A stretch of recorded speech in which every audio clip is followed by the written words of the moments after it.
어, 제가 계속해서 이제 제 시간에 열왕기를 쭉 살펴보고 있는데, 이거 지금 마지막에 왔습니다. 오늘이 아마 열왕기를 살펴보는 마지막 시간일 것 같은데요. 음, 그 지난 시간에는 그 열왕기를 쭉 살펴보면서 그 북이스라엘의 역사가 그 오므리 왕조하고 예후 왕조 이 두 왕조만을 살펴보면은 거의 다 파악이 된다라고 말씀을 드린 바 있습니다. 이 예후 왕조의 마지막 왕이 이 스가랴 왕인데, 이 스가랴가 즉위 한지 1년 만에 그 부하였던 이 샬룸이라는 사람에게 이제 살해를 당하고, 샬룸에게 암살을 당하고, 그로부터 불과 한 20년 남짓, 정확히는 한 25년 후에 이 북이스라엘이라는 나라는 야수르에게 멸망을 당합니다. 음. 이때가 기원전 721년, 기원전 721년 북이스라엘의 호세아 왕 9년째 되던 해입니다. 이렇게 이제 북이스라엘이 멸망하고 나서 이제는 이 열왕기 학원 18장, 17장에서 멸망을 하고요. 열왕기 학원 18장 이후에는 오로지 이제 홀로 남은 이 남유다만의 이야기로 채워지게 되는데, 이 남유다의 이 후반부 역사에서 주축을 이루는 인물이 바로 히스기야 왕과 요시야 왕입니다. 음. 어, 이 북이스라엘이 아수르에 의해서 멸망당할 당시에 그 당시에 남유다의 왕이 어, 그 유명한 그 히스기야 왕입니다. 히스기야 왕. 이 히스기야 왕 때를 이 배경으로 주로 활동한 선지자가 그 이사야 선지자죠. 이사야 선지자. 가장 긴 성경책으로 유명한 게 이사야 서인데, 그도 그럴 것이 이사야 선지자는, 어, 그러니까 히스기야의 할아버지죠. 이제 우시야 왕 때부터 시작해서 어, 우시, 요담, 아하스, 그러니까 한 4대, 5대에 걸쳐서 쭉 예언 활동을 합니다. 그러니까 굉장히 이사야서 분량이 길 수밖에 없을 것입니다. 그리고 이 요시야 왕 때를 배경으로 활동한 선지자가 바로 오늘 그 본문에서 읽은 예레미야 선지자이고, 또한 그 또 에스겔 선지자이기도 합니다. 정확하게는 요시야 왕이 죽고 난 이후에 그의 아들들인 그 여호와긴, 히드기야 이때를 배경으로 활동을 했던 그런 선지자들입니다. 어, 이 예레미야와 에스겔은 서로 비슷한 시기에 활동을 하긴 했지만, 이 예레미야가 그 유다 땅에서 이스라엘 백성들을 향해서 그 예언 활동을 했던 반면에, 에스겔 선지자는 이 포로로 바벨론에 끌려가서 함께 끌려간 이 바벨론 땅에 포로로 끌려간 그러니까 이스라엘 백성들에게 예언 활동을 한 것이 조금은 다릅니다. 우리가 예언서를 읽을 때에는 항상 이 당시의 역사적인 배경과 그 시대적인 정황을 이 정확하게 파악하는 것이 필수적입니다. 제가 이 제목을 이언서는 이언서는 열왕기와 함께 읽어야 된다고 제가 이렇게 했는데, 그러니까 이 이언서와 열왕기는 역사서는 떼어놓고 읽을 수가 없기 때문입니다.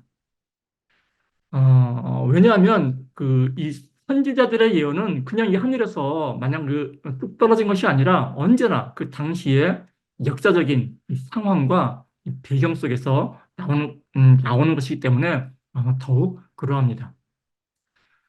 제가 이렇게 말씀드리는 이유는, 그러니까 이 말씀이 뜻하는 바는 이 성경 말씀은 그 맥락이 중요하다라는 것입니다. 음. 아무런 맥락이 없이 그저 마치 주문 외우듯이 구절구절 암송해서 그 외우는 그런 성경 말씀은 마치 그 엽기 속에서 엽기 속에서 그런 말 있지 않습니까? 유명한 말씀. 내 시작은 미약하였으나 끝은 창대하리라라는 그런 말씀처럼 별 의미가 없기 때문입니다. 제가 요시야 왕 이야기를 하다가 잠시 옆길로 샜는데, 이 요시야 왕은요, 이스라엘 역사상에서 굉장히 중요한 왕입니다. 그러니까 왕에 대한 평가가 이 깐깐하기로 참 유명한 이 열왕기에서조차도, 이 열왕기마저도 요시야 왕에 대해서는 이 단 한 줄도 이 부정적인 평가를 내리지 않는 그런 유일한 왕이 바로 요시야 왕입니다. 심지어는 다윗도 그렇게 칭송받는 다윗도 그러지 못했는데 말입니다. 이 요시야 왕에 대한 성경의 기록은 대부분 그가 실시했던 이 개혁에 대한 내용입니다. 그만큼 이 요시야 왕의 개혁이 중요하고도 의미가 있었다라는 그런 뜻일 것입니다. 어, 이 요시야 시대에 일어났던 사건들이 굉장히 중요한데, 이 사건들이 중요한 이유 중에 하나가 이 시대에 일어났던 그러니까 이 시대에 이스라엘 땅에 일어났던 역사적인 사건들이 비단 이 성경의 역사서뿐만이 아니라 실제로 이 세계사적으로도 굉장히 의미 있는 그런 중요한 사건들이기 때문입니다.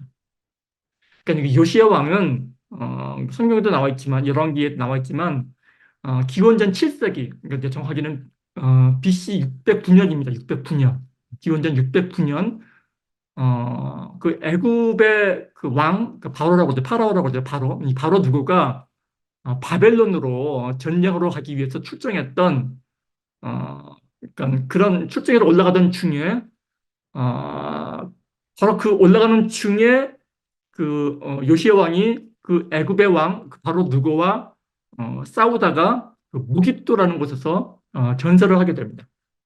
이 사건은 열왕기 하권 23장하고 그리고 그러니까 역대기 하권 35장에도 굉장히 상세하게 자세히 기록이 되어 있습니다. 그러니까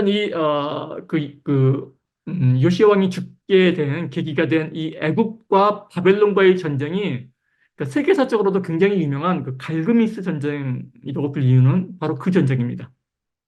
그러니까 이 갈그미스 전쟁이 왜 유명하냐면은 이 세계사의 패권이 그동안 이집트에서 죽을 이루고 있다가, 그러니까 이집트에서 죽을 이루고 있던 이 세계사의 패권이 이 중동, 동쪽에 이 바벨론으로 넘어가게 된 아주 중요한 사건입니다.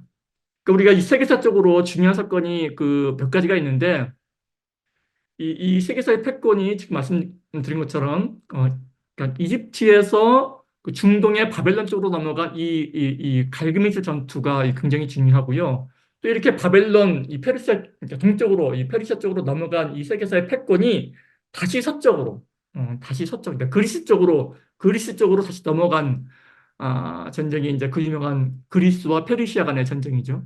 바로 이 전쟁에서 그 유명한 뭐 그 살라미스 해전이라든지 뭐 마라톤 황야를 가로질러서 그러니까 마라톤이라는 말이 유래된 마라톤 전쟁 등이 바로 이 전쟁에서 유래가 된 것이죠.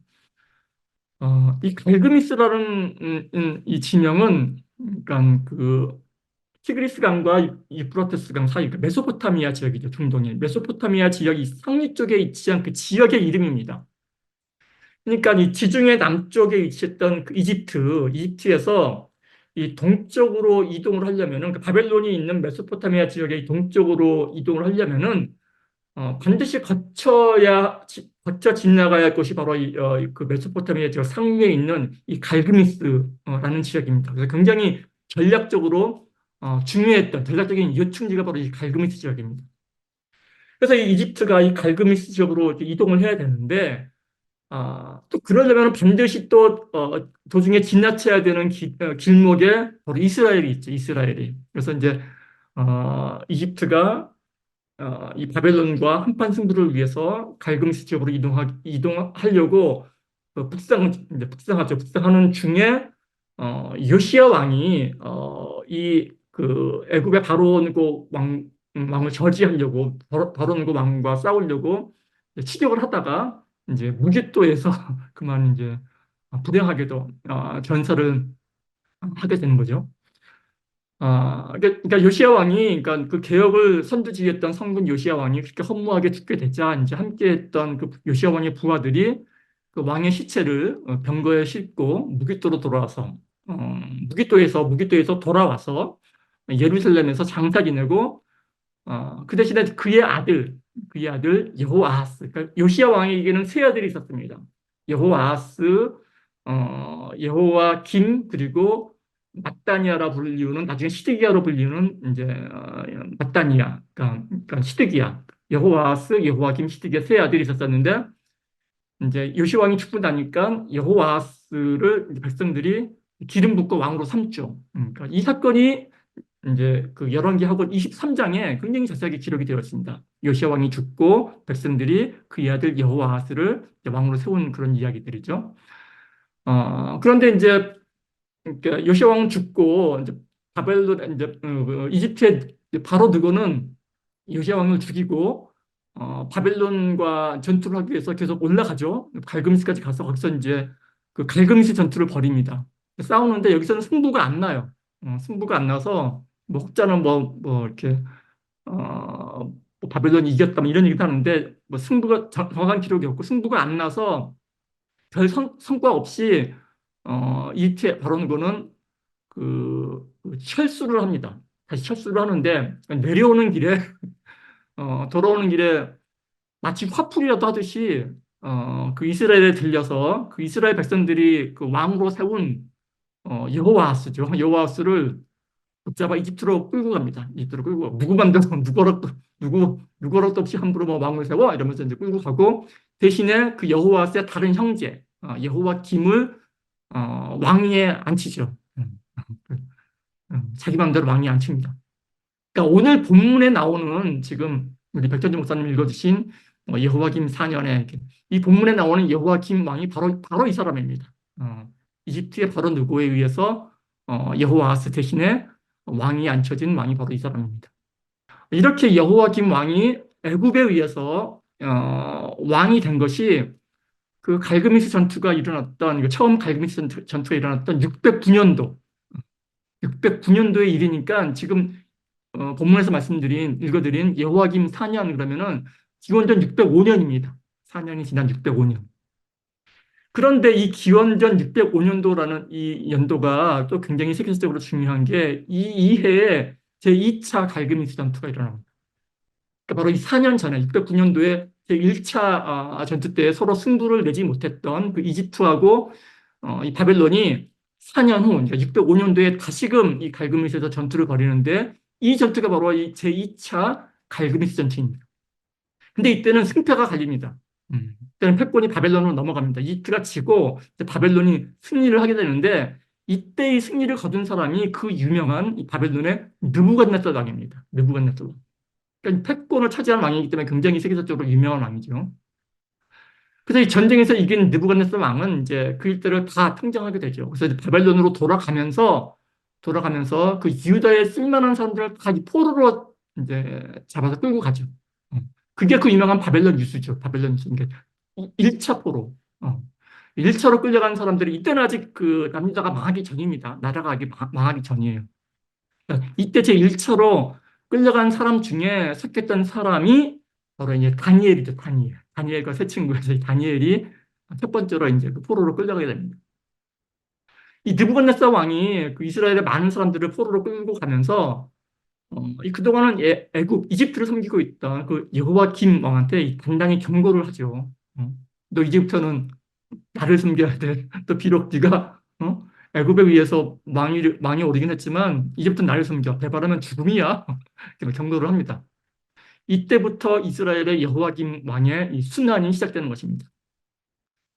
자신은 이 애굽에 의해서 왕위에 올랐지만, 근데 이제 그 바벨론이 이겼으니까 이제부터는 과연 누구 편에 붙어야 더 살아남을지 정략적으로 이 고심을 해야 하는 그러한 상황에 오게 된 것입니다. 바로 이때가 이 여호와김 왕 때가 그 예레미야 선지자가 활동을 했던 그런 시기입니다. 이 배경이 그렇습니다. 그래서 이때 이 예레미야 때 이 여호와김 이 왕궁은 이 친애국파와 친바벨론파 사이에 이 어떤 신하들에 의해서 이 서로 간의 애국과 바벨론 사이에서 왔다 갔다 눈치를 보면서 이제 막 그 싸움이 일어나는 거죠. 그런데 이후의 역사를 살펴보면 이 여호와김 왕은 결국에는 바벨론을 배반합니다. 바벨론을 배반하고 이 친애국 정책을 펴게 되는데 이것을 괘씸하게 여긴 이 느부갓네살 왕이 자신이 직접 내려오지는 않고 그 유다 주변에 뭐 평정했던 자기 휘하했던 갈대아, 아람, 모압, 암몬 이런 이런 군대들을 동원해서 이 유다를 치게 하죠. 유다를 칩니다.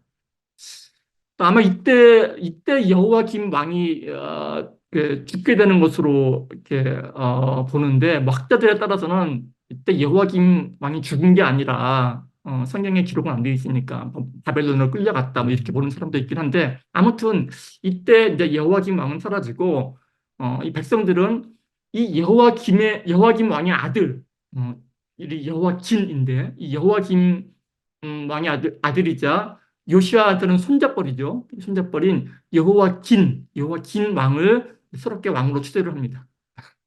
여호와긴 또 이름이 또 헷갈리기 시작하죠.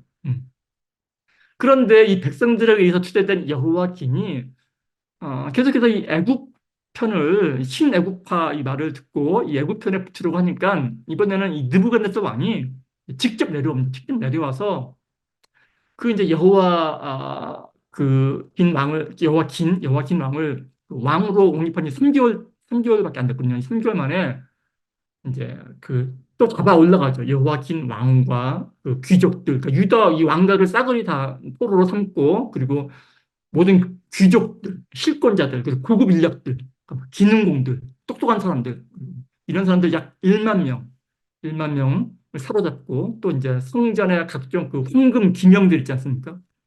그러니까 보물들 있죠. 왕궁의 보물들을 싹쓸이 해가지고 이 포로 1만 명과 함께 그 바벨론으로 끌고 가죠. 이 내용이 열왕기하 24장에 굉장히 상세하게 또 기록이 되었습니다. 그러니까 이때 끌려가는 사람들을 이제 바벨론 2차 포로라고 하거든요. 2차 포로. 이때 끌려간 사람 중에 에스겔 선지자가 있는 거예요. 에스겔 선지자. 그러니까 우리 성경 수설을 보면은 그 뭐 사람결 단전 이렇게 배웠는데 이사야, 에레미야, 에스겔, 다니엘서 이렇게 돼 있지 않습니까? 그래서 이제 그 에스겔서가 다니엘서 앞에 있어가지고 보통 이 에스겔이 다니엘보다 먼저라고 생각하기 쉬운데 시간 순서로 보면 이제 다니엘이 먼저 포로로 끌려갔습니다.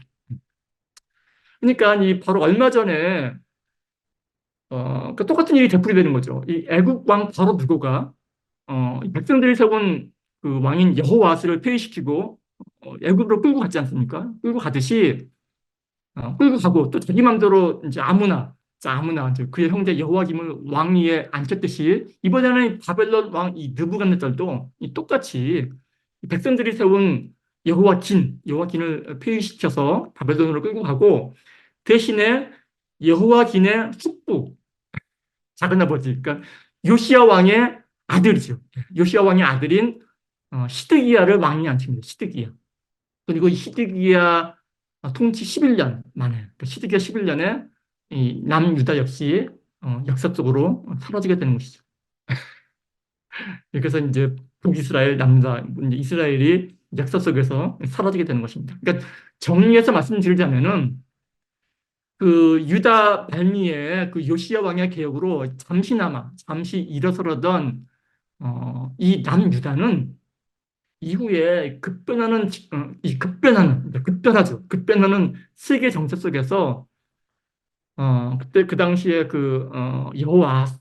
여호와김 또 여호와긴 이 시드기야로 이어지는 정말 이런 이 왕들의 줏대 없는 줏대 이런 그런 통치 아래에서 정말 우왕좌왕하다가 이리 부슬까 저리 부슬까 우왕좌왕하다가 결국에는 바벨론에 의해서 폐명하게 되는데 이러한 어지러운 시대 배경 속에서 에레미야 선지자는 이스라엘 국내에서 그리고 에스겔 선지자는 포로로 끌려간 바벨론에서 끊임없이 하나님의 메시지를 전하지만 이를 무시하고 뭐 끊임없이 잔머리를 굴리면서 이 재판단을 살궁리만을 하던 그 이스라엘이 결국 망하게 되었다. 이러한 이스라엘의 멸망 스토리가 바로 열왕기의 내용이라는 말씀입니다.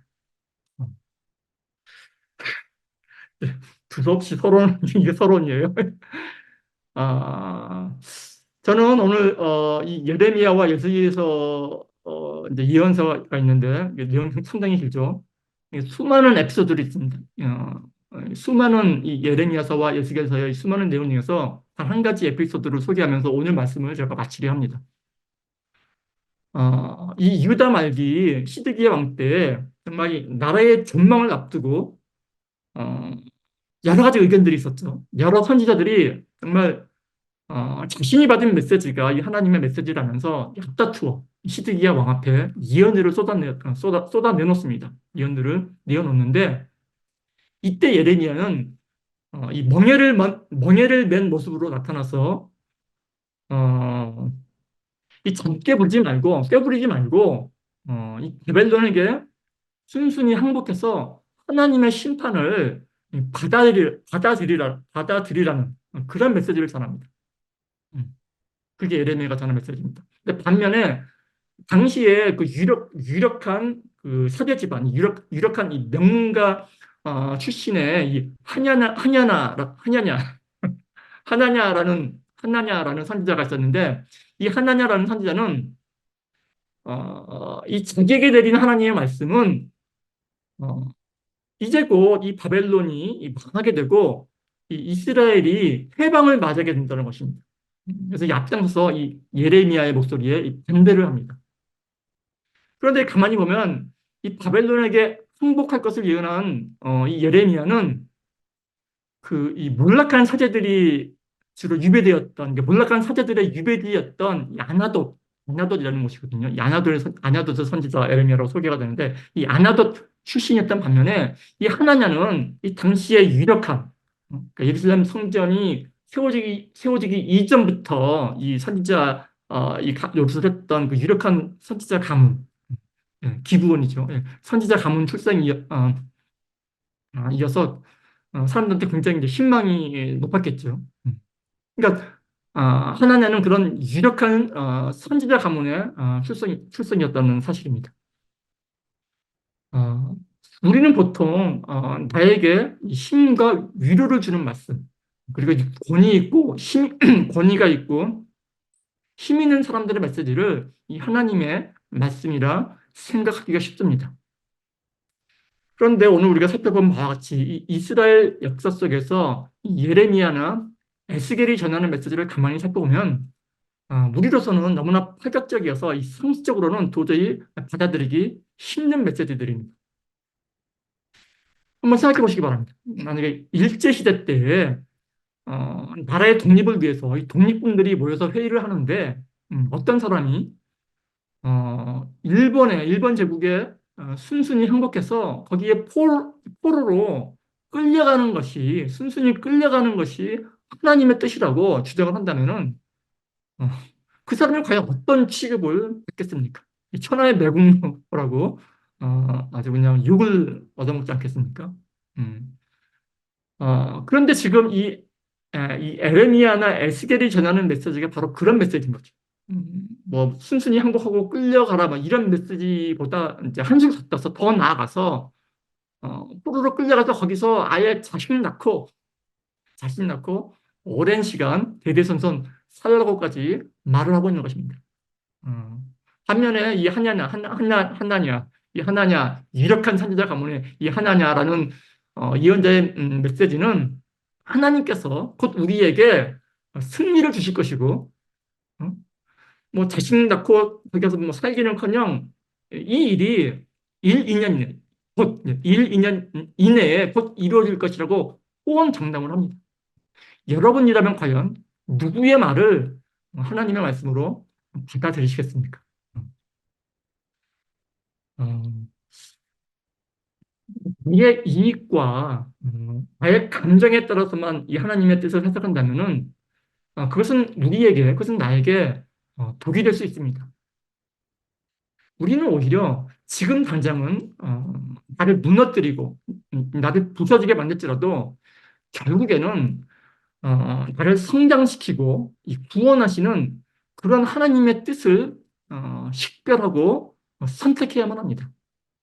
그동안 이 유다의 백성들은 이 자신들의 정치적인 이 노선에 맞는 그러니까 자신들의 정치적인 노선에 맞고 이 자신들이 이미 누리고 있는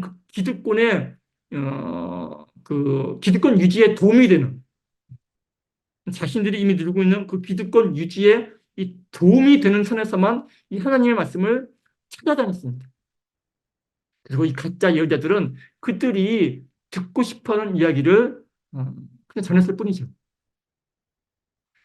물론 하나님은 우리에게 어, 위로의 말씀을 전하시고 궁극적으로는 우리의 승리를 약속하십니다.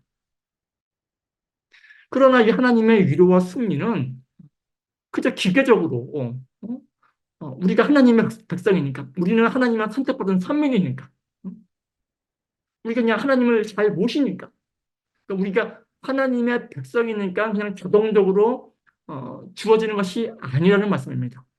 요즘으로 말하자면은 어, 나는 기독교인이니까 나는 교회를 다니니까 나는 성경 잘 읽으니까 나는 매일매일 새벽기도 하는 사람이니까 그러니까 자동적으로 하나님의 축복이 어, 전해지는 것이 아니라는 말씀입니다.